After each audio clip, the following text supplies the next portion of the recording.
ভারতীয় টেলিভিশনের জনপ্রিয় রিয়েলিটি শো কোন বনেগা ক্রোড়পতির সঞ্চালনার বড় ধরনের রদবদল নিয়ে সম্প্রতি জল্পনা ছড়িয়ে পড়েছে। অমিতাভ বচ্চনের পরিবর্তে এবার সালমান খানকে সঞ্চালকের ভূমিকায় দেখা যেতে পারে, এমন গুঞ্জন শোনা যাচ্ছে নেট দুনিয়ায়। এই বিষয়ে কোন বনেগা ক্রোড়পতি শো কর্তৃপক্ষ বা চ্যানেল থেকে এখনো কোনো আনুষ্ঠানিক ঘোষণা আসেনি। তবে ভাইজান সালমানের ভক্তদের একাংশ চাচ্ছেন তিনি যেন বিগ বসের সঞ্চালনা ছেড়ে কোন বনেগা ক্রোড়পতিতে আসেন। দীর্ঘদিন ধরে সালমান খান জনপ্রিয় রিয়েলিটি শো বিগ বসের সঞ্চালনার দায়িত্ব পালন করে আসছেন।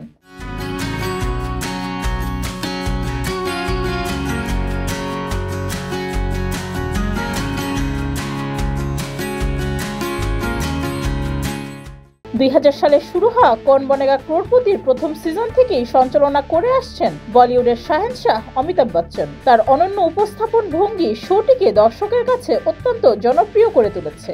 মাঝে একটি সিজন শাহরুখ খান সঞ্চালনার দায়িত্ব পালন করলেও সেই সিজনটি সেভাবে দর্শকপ্রিয়তা না পাওয়ায় আবারও ফিরে আসেন অমিতাভ বচ্চন। তারপর থেকে টানা এতগুলো সিজনে অমিতাভকেই দেখে আসছে দর্শক। নেটিজেনদের মধ্যে এই জল্পনা যদি সত্যি হয় এবং সালমান খান আসে, তবে ছোট পর্দার আরো এক জনপ্রিয় শো এর দায়িত্ব পাবেন সালমান খান। তবে বিগ বির অনুপস্থিতিতে রিয়েলিটি শো কতটা গ্রহণযোগ্য হবে এবং দর্শক মহলের প্রতিক্রিয়া কি হবে সেটি এখন প্রশ্ন। ডেস্ক রিপোর্ট, যুগের চিন্তা।